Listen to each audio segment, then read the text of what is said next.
अब जैसे इस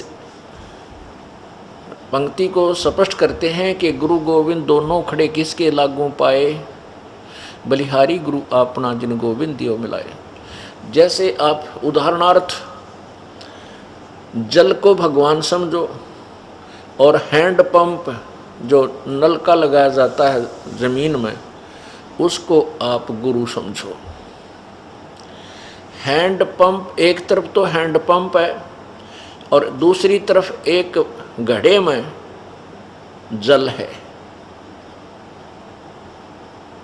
और परमात्मा कहते हैं, यह उदाहरण देना चाहते हैं कि एक तरफ तो गुरुजी हैं यानी हैंड पंप और दूसरी तरफ वो भगवान है घड़े में जल, आपके पुण्य आपके पास है। तो कहते हैं आप इस नलके में नलके और घड़े में से किसको चुनोगे, किसको सिलेक्ट करोगे? तो बुद्धिमान व्यक्ति हैंड पंप को स्वीकार सिलेक्ट करेगा, चुनेगा, क्योंकि मटके का पानी तो 5-4 बार पिया खत्म होया समाप्त हो जाएगा और नलके से फिर चाहे 100 मटके भर लो, 100 घड़े भर लो जल के, शीतल जल के, स्वादिष्ट जल के। तो इस प्रकार गुरुजी तो हैंड पंप समझो और आपके पुण्य आपके पास, आपके घड़े में पानी है उसको भगवान समझ लो। ये कंसेप्ट क्लियर हुआ कि गुरु गोविंद दोनों खड़े किसको लागू पाए, बलिहारी गुरु अपना, कि बलिहारी है वो हैंड पंप जिससे जितना मर्जी पानी निकाल के, यानी गुरुदेव के द्वारा बताए गए उस नाम जाप का सिमरन सेवा जो भी बताई साधनाएं करके हम भगवान वाले गुण प्राप्त कर लेंगे। फिर कहते हैं कबीर हरि जय रूठ जा, यदि आपके घड़े का पानी जल समाप्त हो गया तो गुरु की शरण में जावे,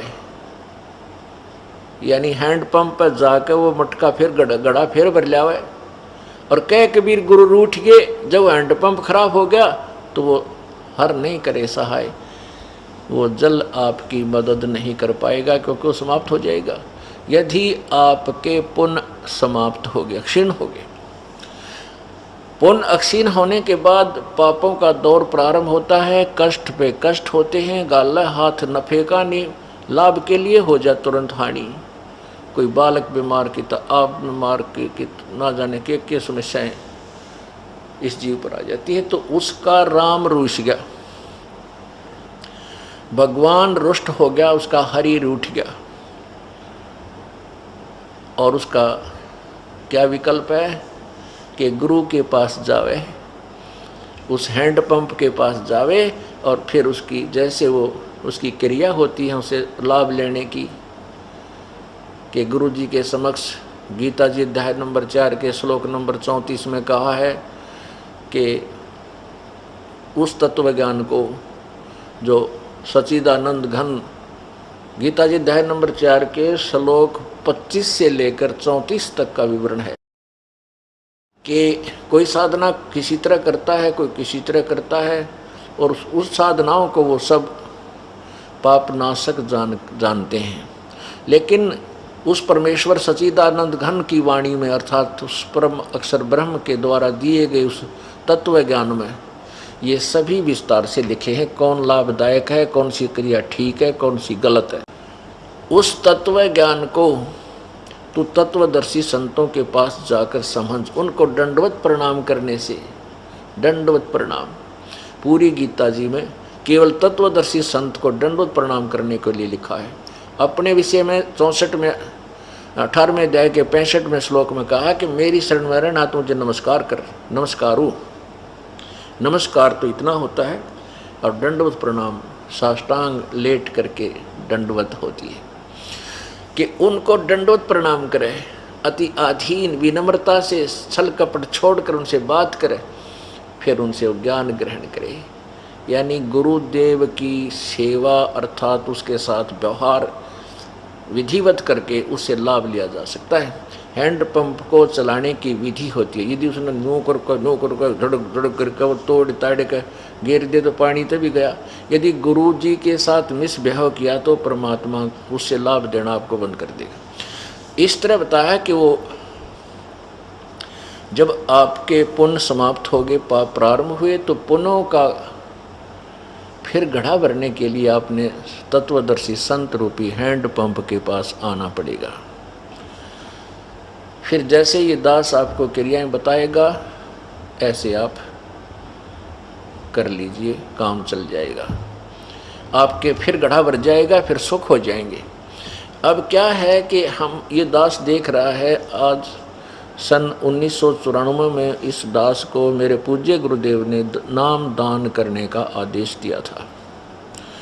जिस समय इस दास ने प्रचार प्रारंभ किया और ये उपदेश देना प्रारंभ किया, उस समय उन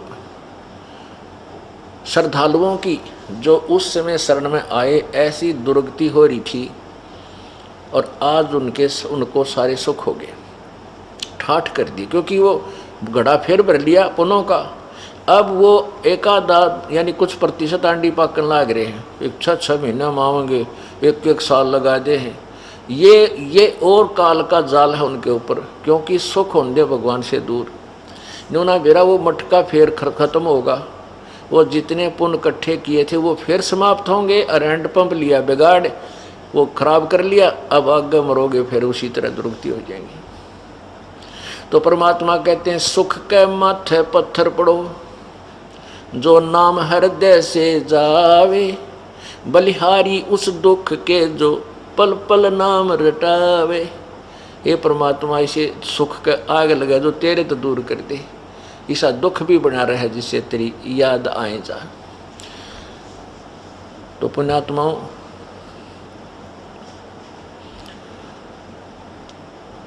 गुरुदेव के विषय में हमने कितना सावधान रहना चाहिए। और सत्संग में आने से इस काल के जाल का पता लगता रहता है। कुछ दिनों जैसे महीने 2 महीने 6 महीने सत्संग नहीं सुनोगे तो आपके ऊपर फिर वही व्यवहारिक लोगों की बातों की परत चढ़ने लग जाएंगी, आपका अंतःकरण मैला बन जाएगा। सत्संग में आने से आपका अंतःकरण जैसे कपड़ा मैला हो जाता है प्रतिदिन पहनने से, और 5-10 दिन ना धोए, सफाई ना धोए नहीं तो उसने साफ नहीं करे तो ऐसा मैला हो जाएगा, उसका ओरिजिनल कलर भी ना दिखे। तो उसको प्रतिदिन साफ कर ले, प्रतिदिन ना करे तो भाई 2-4-10 दिन में अवश्य धो ले। यानी हफ्ते में तो अवश्य आ जाओ, हफ्ते में नहीं तो 15 दिन में, 15 दिन में नहीं आ सकते तो महीने में तो चूक क्या मत करो। यदि तुमने परमात्मा पाना है और यदि एक मटका भर के घर बैठ जाना है तो वो आपकी मौज है, वो मटका आपका ख़त्म होगा, इस जन्म में ना होगा, अगले में हो जाएगा, फिर गधे बनोगे। तो हमने ये पीछा छुटवाना पड़ेगा और आखिरी सांस तक इस सद्दास की शरण में रहना पड़ेगा और दर्शनार्थ और सत्संग सुनने के लिए अपने आना पड़ेगा, नहीं तो आप फिर फेल हो जाओगे। और ये असंग जन्म हो गया हमने बरमते और भटकतों को, ये पीछा छुटवाना पड़ेगा। अब गुरुदेव की इतनी महिमा है तो कबीर परमेश्वर क्या बताते हैं कि आपके हृदय में कैसी भावना होनी चाहिए। जय इब कै सतगुरु मिले, सब दुख आँखों रो, चरणों ऊपर शीस धरूं, कहूँ जो कहनी हो। कबीर साईं मिलेंगे, पूछेंगे कुशलाते, आद्य अंत की सब कहूँ, अपने दिल की बातें। गुरु जी तुम ना भूलियो, चाहे लाख लोग मिल जाही, हमसे तुमको बहुत हैं, पर तुमसे हमको नाही। तुमरे विसारे क्या बने, किसकी शरण में जाऊं।